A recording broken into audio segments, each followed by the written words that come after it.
السلام علیکم ورحمۃ اللہ وبرکاتہ۔ الحمدللہ رب العالمین والعاقبۃ للمتقین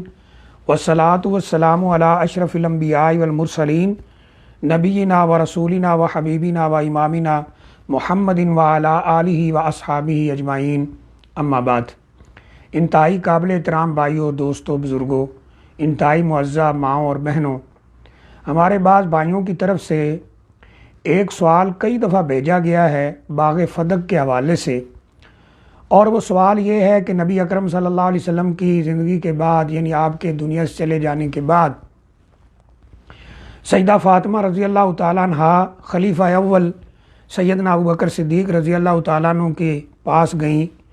اور ان سے اپنا یہ حق مانگا باغ فدق والا کہ یہ مجھے دے دیا جائے، لیکن انہوں نے یہ کہہ کر انکار کر دیا کہ یہ تو صدقہ ہے، نبی اکرم صلی اللہ علیہ وسلم نے اس کو صدقہ شمار کیا ہے۔ اور ہمارے یہ بعض بھائی اعتراض کرتے ہیں کہ دیکھیں وہ ان کے پاس گئی تھیں، انہوں نے ان کو نہیں دیا، یہ زیادتی کی، انکار کر دیا وغیرہ وغیرہ، اس طرح کی باتیں کی جاتی۔ تو ہمارے بعض بھائیوں نے پوچھا ہے کہ اس بات میں کتنی صداقت ہے، کیا حقیقت ہے، اور اس کا جو ایک شرعی نقطہ نظر ہے وہ کیا ہے۔ دیکھیے کئی دفعہ اس پہ گزارش کی گئی ہے، لیکن اس ویڈیو کے اندر ہم اس کو ایک اور پوائنٹ آف ویو سے دیکھتے ہیں تاکہ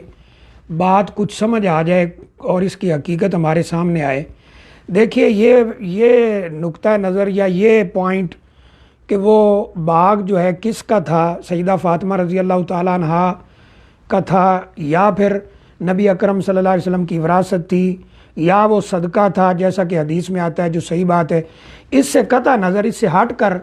ہم ایک اور پوائنٹ کی طرف اشارہ کرنا چاہتے ہیں جو کہ انتہائی اہم ہے،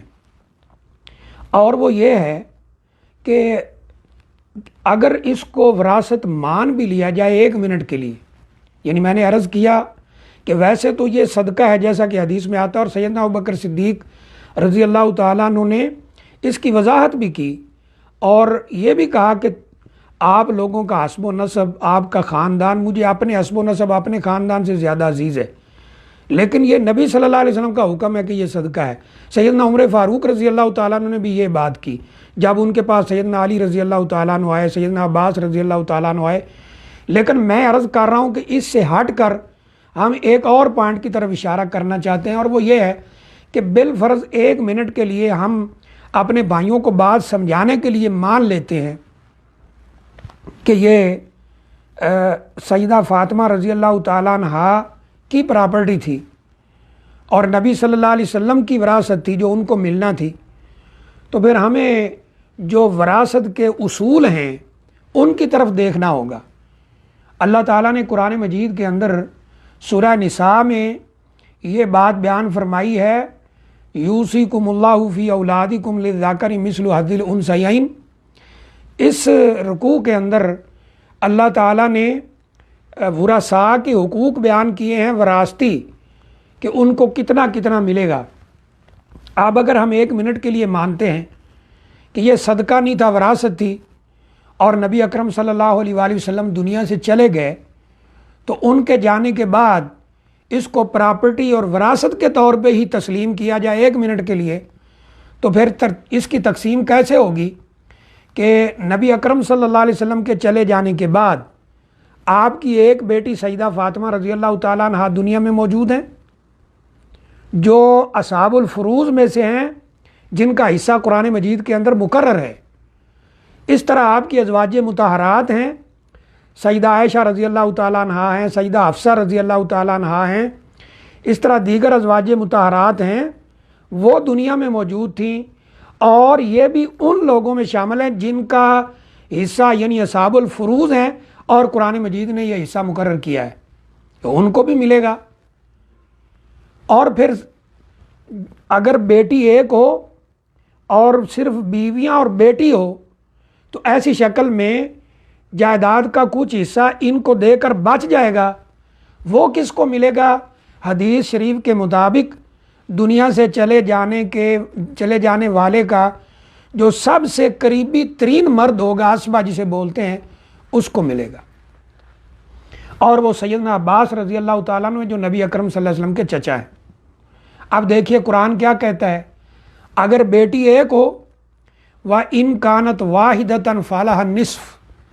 اگر بیٹی ایک ہو تو اس کو آدھا ملنا چاہیے۔ سیدہ فاطمہ رضی اللہ تعالیٰ عنہ ایک ہیں، آدھی جائیداد تو چلے ان کی ہوگی اس قانون کے مطابق، اگر ہم اس کو وراثت بھی مانیں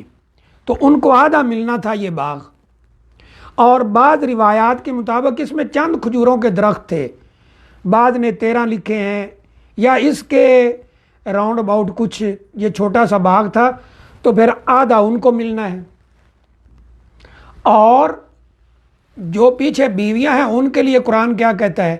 وَلَهُنَّ الرُّبُعُ مِمَّا تَرَكْتُمْ إِن لَّمْ يَكُن لَّكُمْ وَلَدٌ، اگر تمہاری اولاد نہ ہو، یعنی جو بندہ دنیا سے چلا گیا ہے اس کی اولاد دنیا میں نہیں ہے، تو بیویوں کو ایک ہو یا دو ہوں یا زیادہ ہوں ان کو چوتھا حصہ ملے گا۔ اور اللہ نے قرآن مجید میں فرمایا فَإِن كَانَ لَكُمْ وَلَدٌ، یعنی اسی سے آگے فرمایا اگر تمہاری اولاد ہو فَلَهُنَّ الثُّمُنُ مِمَّا تَرَكْتُمْ، تو پھر ان کو 8واں حصہ ملے گا جو تم چھوڑ کے جا رہے ہو۔ تو اس قانون کے مطابق نبی اکرم صلی اللہ علیہ وسلم کی اولاد یعنی سیدہ فاطمہ رضی اللہ تعالیٰ عنہ دنیا میں موجود ہیں، آدھا ان کو ملے گا اور 8واں حصہ بیویوں کو ملے گا، اور جو باقی بچ جائے گا حدیث کے مطابق وہ سیدنا عباس رضی اللہ تعالیٰ عنہ کو ملے گا۔ اب سوچنے کی بات یہ ہے کہ یہ خالی سیدہ فاطمہ رضی اللہ تعالیٰ عنہ کا حق نہیں بنتا اگر ہم اس کو وراثت بھی تسلیم کریں، پھر یہ بیویوں کو بھی ملے گا۔ تو پھر حیرت کی بات ہے کہ سیدنا ابوبکر صدیق رضی اللہ تعالیٰ عنہ کی بیٹی سیدہ عائشہ رضی اللہ تعالیٰ عنہ ام المومنین وہ بھی اس مال کی وارث بنے گی، تو انہوں نے تو پھر اپنی بیٹی کو بھی محروم کر دیا۔ پھر یہ شور کیوں نہیں کیا جاتا کہ انہوں نے تو اپنی بیٹی کو بھی کچھ نہیں دیا۔ سیدنا عمر فاروق رضی اللہ تعالیٰ عنہ کی بیٹی نبی اکرم صلی اللہ علیہ وسلم کی زوجہ محترمہ ام المومنین حفصہ رضی اللہ تعالیٰ عنہ، ان کو بھی پھر انہوں نے محروم کر دیا، اپنی بیٹی کو بھی محروم کر دیا۔ تو اگر ہم اس کو وراثت بھی تسلیم کریں تو پھر یہ اس طرح تقسیم ہونا چاہیے۔ اور آخری اس میں پوائنٹ یہ بھی شامل کر لیں، کوئی یہ دعویٰ کر دے کہ نبی صلی اللہ علیہ وسلم نے اپنی زندگی میں سیدہ فاطمہ رضی اللہ تعالیٰ عنہ کو یہ باغ دے دیا تھا، تو پھر ہونا یہ کرنا پڑے گا وراثتی اصول کے مطابق کہ اگر واقعتاً سیدہ فاطمہ رضی اللہ تعالیٰ عنہ کو دے دیا تھا، یہ بھی بات ہم 1 منٹ کے تسلیم کریں، حالانکہ ایسی بات ہے نہیں، ایسا کوئی ثبوت موجود نہیں ہے، لیکن اگر 1 منٹ کے لیے تسلیم کریں تو پھر جب سیدہ فاطمہ رضی اللہ تعالیٰ عنہ دنیا سے چلی گئیں تو یہ باغ